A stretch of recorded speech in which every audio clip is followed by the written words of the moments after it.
At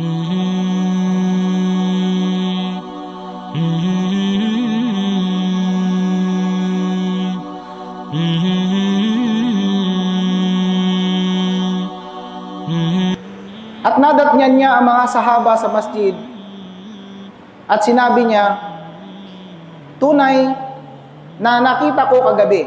Ibig sabihin dito, nakita niya sa panaginip niya. At alam natin na ang panaginip ng propeta at ng mga propeta ay kabilang sa revelasyon ni Allah subhanahu wa ta'ala. Nakita ko kagabi ang kamanghamanghang bagay. Sabi niya, nakita ko ang isang lalaki mula sa aking umma na ang anghel ng kamatayan ay dumating upang kunin ang kanyang kaluluwa.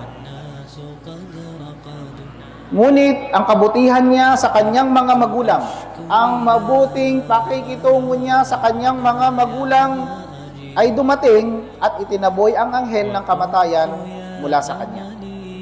At nakita ko rin ang isang lalaki mula sa aking umma na nakapaligid sa kanya, nakapaligid na sa kanya ang mga demonyo, ang satanas, ang syaitan. Ngunit dumating ang zikir. Dumating ang zikir niya, pag-aalala niya kay Allah subhanahu wa ta'ala. Ang pagsabi niyang subhanallah, alhamdulillah, la ilaha illallah, Allahu akbar, la hawla wa la quwata illa billah, subhanallah wa bihamdihi, subhanallahil azim. Dumating ang kanyang zikir sa kanya at itinaboy nito ang mga demonyo palayo sa kanya. Nagpatuloy ang mahal na propeta Muhammad sallallahu alaihi wasallam sa kanyang kwento.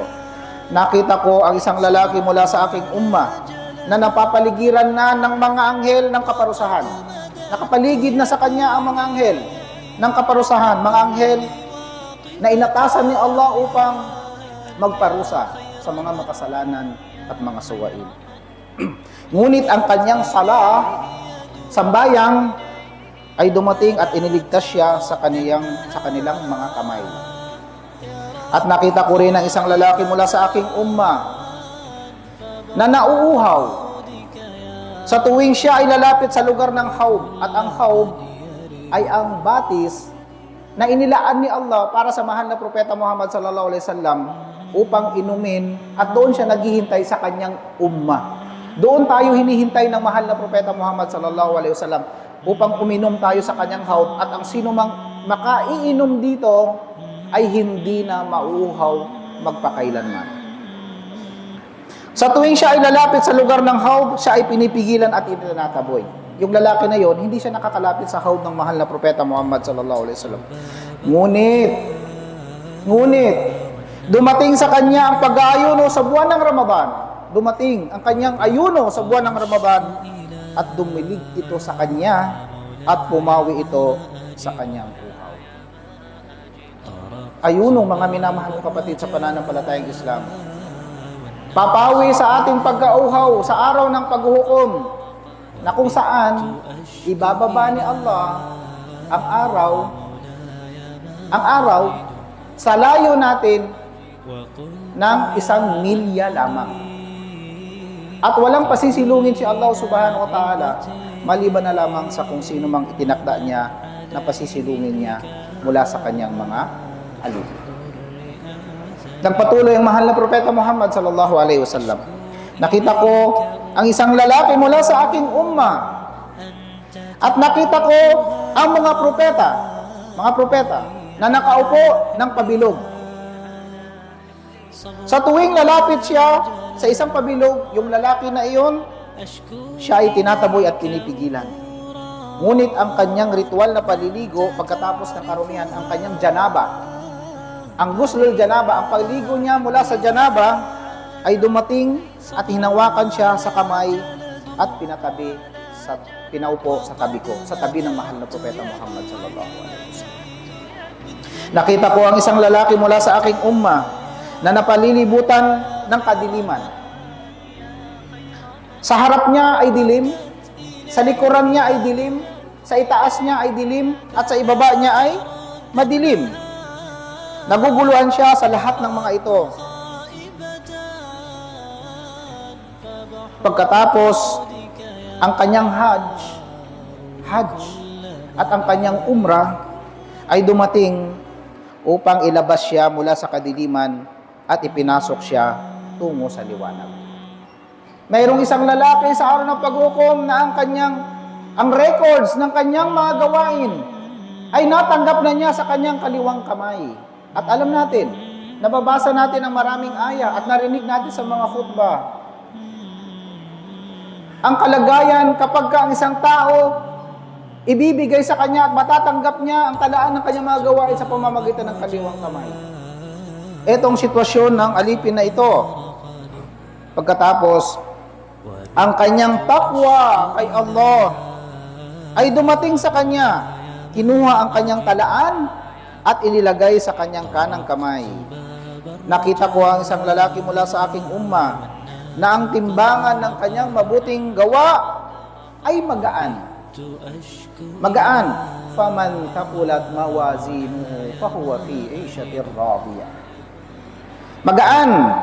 Pagkatapos ay lumapit sa kanya ang kanyang afrat. Ano ang afrat? Ang mga anak ng mga mananampalataya na namatay bago sila. Yan ang afrat. Dumating sa kanya ang kanyang mga afrat, ang mga anak niyang naunang namatay sa kanya, at pinabigat nila ang kanyang timbangan. Dahil sa kanyang sabar, dahil sa pagtanggap niya ng pagtatakda ni Allahu subhanahu wa ta'ala. At panghuli, mga minamahal ng kapatid sa pananampalatayang Islam, sinabi ng mahal na propeta Muhammad sallallahu alaihi wasallam, nakita ko ang isang lalaki mula sa aking umma na gumagapang sa tulay, sirat. Sirat, tulay o tawiran. Ito yung tinutukoy ni Allah subhanahu wa ta'ala. Sabi ng mga mufassirun natin, ihdinas siratal mustaqim.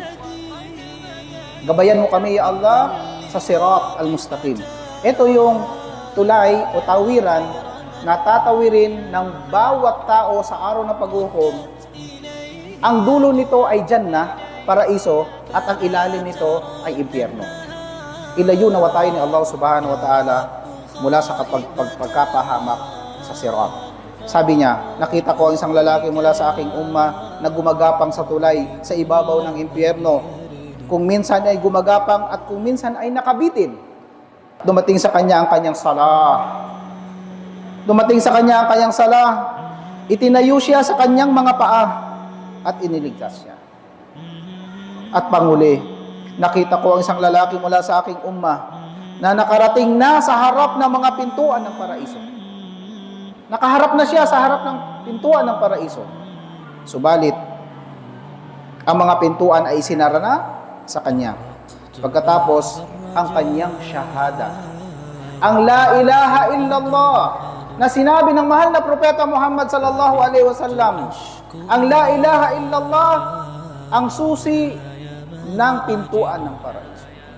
Dumating siya na naisara na sa kanya ang pintuan ng paraiso. Subalit, dumating sa kanya ang syahada na walang Diyos kundi si Allah subhanahu wa ta'ala.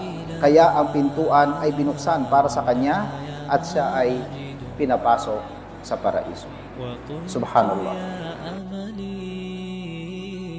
في كل نائبة ومن عليه لكاش في الضر أعتمد أشكو إليك أمور